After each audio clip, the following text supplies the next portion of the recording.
So here is that exchange between President Biden and heckling Republicans over the debt ceiling.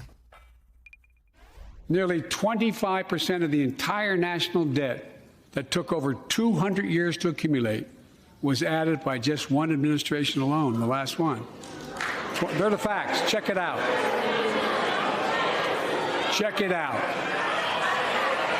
How did Congress respond to that debt?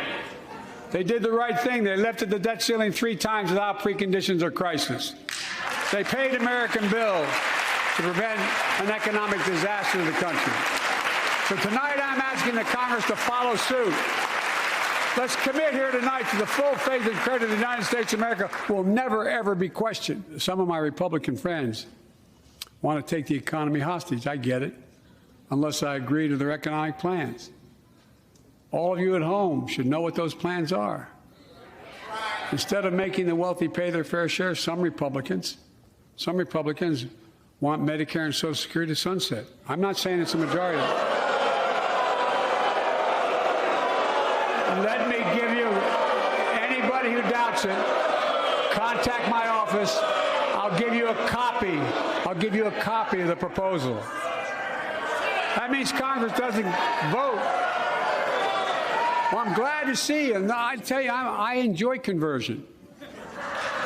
You know, it means if Congress doesn't keep the programs the way they are, they'd go away. Other Republicans say, I'm not saying it's a majority of you. I don't even think it's even a significant, but it's being proposed by individuals.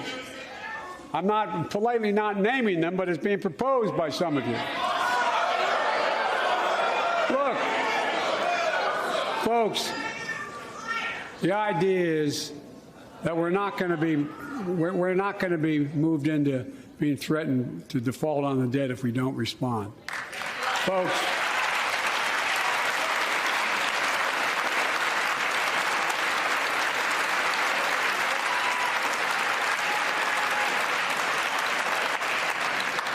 Folks, as we all apparently agree, Social Security and Medicare is off the books now, right? They're not to be sponsored. All right. I'm ready. We got unanimity. Listen, okay, so if you're at home and you're not as much of a nerd as me and you don't follow all this stuff, let me tell you something. They were booing reality, Republicans. When Joe Biden said that one administration raised the debt like more than first 220 years of presidents. We've been saying it on the show. That's the truth. The debt went up 25%.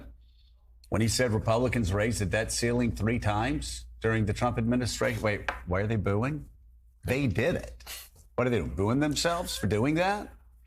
And then this is the one that gets me when it's talking about how they're talking about sunsetting Social Security and Medicare every 5 years. Nobody dreamed that up. That was the head of the Republican Senate Campaign Committee. He won't say his name. I will say his name. Say his name. Rick Scott, the most powerful Republican in the United States Senate for running campaigns. So they're acting like jackasses because they can't deal with the truth.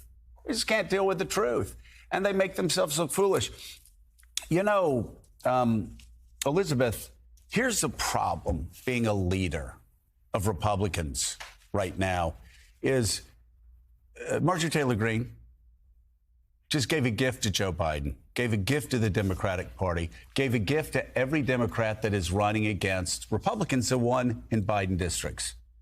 And yet the incentive structure is such that Marjorie Taylor Greene will raise $1 million or so by calling the president a liar. So you have all of these extremists that are raising a ton of money while damaging their party, and they just don't care. So if you're Kevin McCarthy, what do you do?